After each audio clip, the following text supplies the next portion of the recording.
بسم اللہ الرحمن الرحیم۔ السلام علیکم ورحمۃ اللہ وبرکاتہ۔ ہدایت النحو کا سبق چل رہا تھا۔ پچھلی ویڈیو میں ہم نے فعل کی تعریف، علامات اور وجہ تسمیہ پڑھی تھی۔ آج کی ویڈیو میں ہم حرف کی تعریف، علامات، 4 فائدے اور وجہ تسمیہ پڑھیں گے۔ بسم اللہ الرحمن الرحیم۔ وحد الحرف، اور حرف کی تعریف۔ کلمۃن، ایسا کلمہ ہے، لا تدل، جو دلالت نہیں کرتا، علی معنی فی نفسہا، اپنے معنی پر۔ یعنی حرف ایسا کلمہ ہے جو دلالت نہیں کرتا اپنے معنی پر، بل تدل، بلکہ دلالت کرتا ہے، علی معنی فی غیرہا، اپنے غیر کے معنی پر۔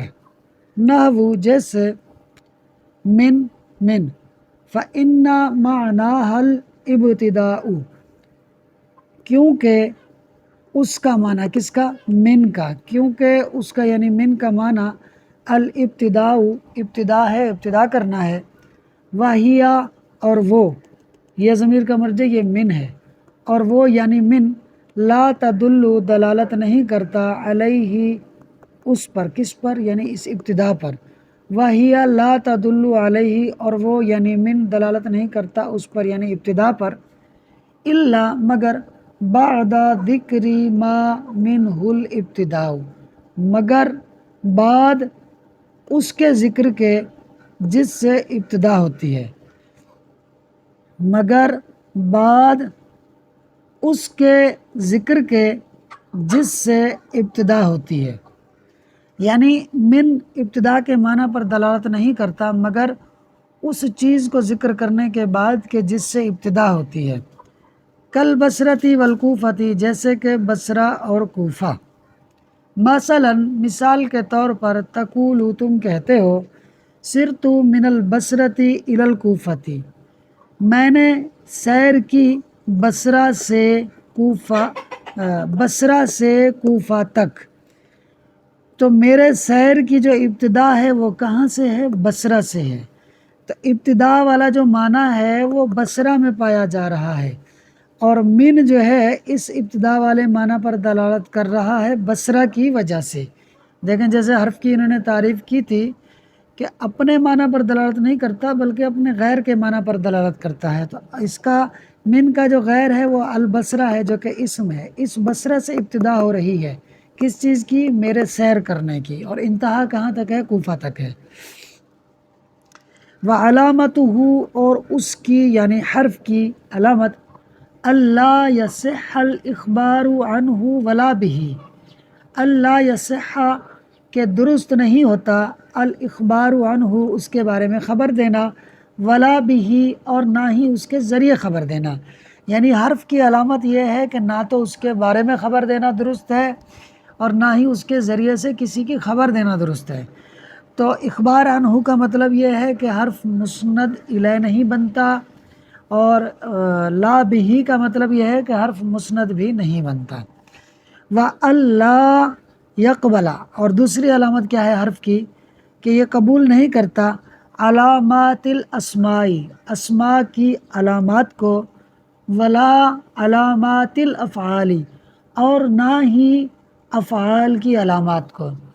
یعنی حرف کی ایک نشانی تو یہ ہے کہ یہ مسند اور مسند الیہ نہیں بنتا، دوسری نشانی اس کی یہ ہے کہ یہ اسم اور فعل کی علامتوں کو بھی قبول نہیں کرتا۔ تو جب یہ مسند اور مسند الیہ نہیں بنتا، علامتوں کو بھی قبول نہیں کرتا، تو پھر حرف کا کلام عرب میں کیا فائدہ ہے، کیوں لایا گیا ہے؟ تو اس کی فوائد بتا رہے ہیں، کہہ رہے ہیں جی وَلِلْحَرْفِ، اور حرف کے لیے یعنی حرف کے، فی کلام العربی، عرب کے کلام میں یعنی کلام عرب میں، فوائد، کچھ فائدے ہیں۔ کون سے فائدے ہیں؟ کَالرَّبْطِ بَيْنَ الْاسْمَيْنِ، جیسا کہ دو اسموں کے درمیان ربط بنانا، تعلق پیدا کرنا، ان کو جوڑنا۔ کیسے؟ نحو، جیسے زید فی الدار، زید گھر میں ہے۔ تو یہاں فی حرف جار ہے، حرف ہے، اس نے زید اور الدار کے درمیان ربط پیدا کر دیا۔ کس طرح کہ زیدن جو ہے یہ مبتدا ہے، فداری جار مجرور ہو کر یہ ثابت ان کے متعلق ہو جائے گا اور یہ مبتدا خبر بن جائے گا۔ تو دو اسموں کے درمیان فی حرف نے رابطہ قائم کر دیا کہ ان کو مبتدا خبر بنا دیا۔ والفعلین، اور دو فعلوں کے درمیان ربط پیدا کرنا، نحو جیسے اریدو ان تدربا، میں چاہتا ہوں ان کے تدربا تو مارے، میں چاہتا ہوں کہ تو مارے۔ اریدو ایک فعل ہے، تدربا دوسرا فعل ہے، ان دونوں فعلوں کے درمیان یہ ان ہے جس نے ان دونوں کے درمیان تعلق پیدا کر دیا، ربط پیدا کر دیا۔ کس طرح کہ ان جو ہے یہ تدریبہ پر داخل ہو کر اس کو مصدر کے معنی میں لے جا رہا ہے، یعنی میں تمہارے مارنے کو چاہتا ہوں، میں یہ چاہتا ہوں کہ تم مارو۔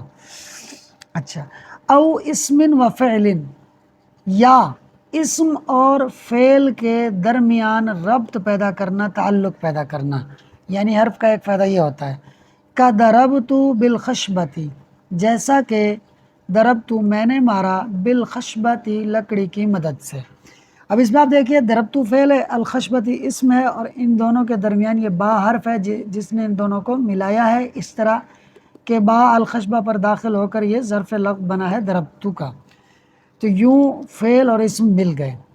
اول جملتین، یا دو جملوں کے درمیان ربط پیدا کرنا، نحو جیسے ان جاءنی زیدن، اگر آیا میرے پاس زید، اکرمتہ، میں اس کی تعظیم کروں گا۔ تو یہاں پر آپ دیکھیے ان حرف شرط ہے، اس نے جاءنی زیدن ایک اور اکرمتہ دو، ان دو جملوں کو جوڑ دیا ہے، ان دو جملوں کو شرط و جزا بنا دیا ہے کہ شرط ہوگی تو جزا ہوگی۔ تو ان حرف شرط نے دو جملوں کے درمیان ربط پیدا کیا ہے۔ اب آپ اس بات کو سمجھیں کہ دو چیزوں کے درمیان ربط پیدا کرنے کے لیے حرف کا ان کے بیچ میں آنا ضروری نہیں ہے، بلکہ حرف شروع میں بھی آ سکتا ہے، آخر میں بھی آ سکتا ہے، درمیان میں بھی آ سکتا ہے۔ بس یہ ہے کہ وہ جہاں بھی آئے گا یا تو وہ دو اسموں کو یا دو فعلوں کو یا ایک اسم اور ایک فعل کو یا دو جملوں کو، ان چاروں میں سے کہیں نہ کہیں ان چاروں میں کسی نہ کسی جگہ پر ربط پیدا کرے گا، تعلق پیدا کرے گا۔ امید ہے کہ آپ کو یہ چار فوائد سمجھ میں آ گئے ہوں گے۔ مزید کیا بتا رہے ہیں؟ وَغَيْرُ ذَلِكَ مِنَ الْفَوَائِدِ،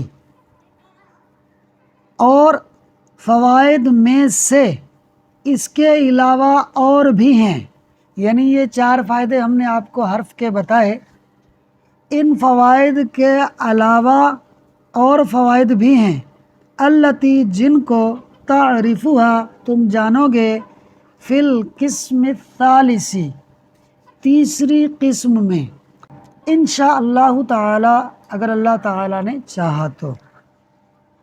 یہاں سے حرف کی وجہ تسمیہ بتا رہے ہیں۔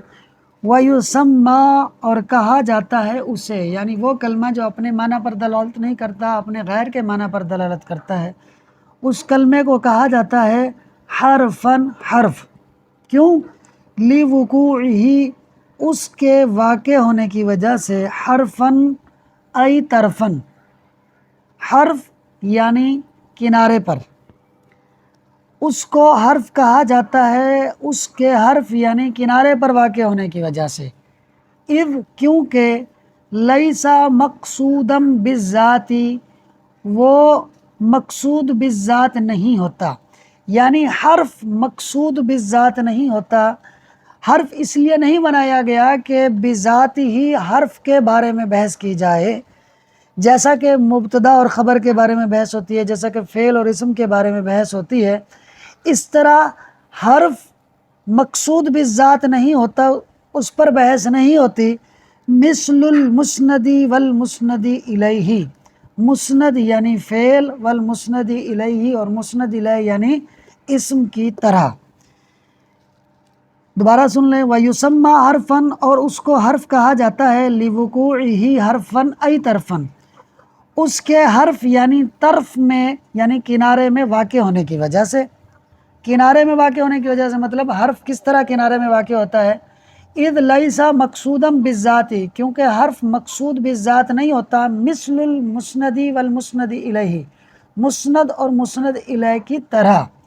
جیسے آپ اس کا کنارہ یوں سمجھیں کہ فعل اور اسم دونوں مقصود بھی ذات ہوتے ہیں، لہٰذا یہ ایک جانب ہو گئے، اور حرف مقصود بھی ذات نہیں ہوتا، لہٰذا یہ ایک کنارے پر ہو گیا۔ تو امید ہے کہ آپ کو حرف کی وجہ تسمیہ سمجھ میں آ گئی ہوگی، عبارت اور اس کا ترجمہ اور اس کا جو مفہوم ہے کلیئر ہو گیا ہوگا۔ اگر آپ کو ویڈیو اچھی لگی ہو تو پرائڈ ایجوکیشن یوٹیوب چینل کو سبسکرائب کر لیں۔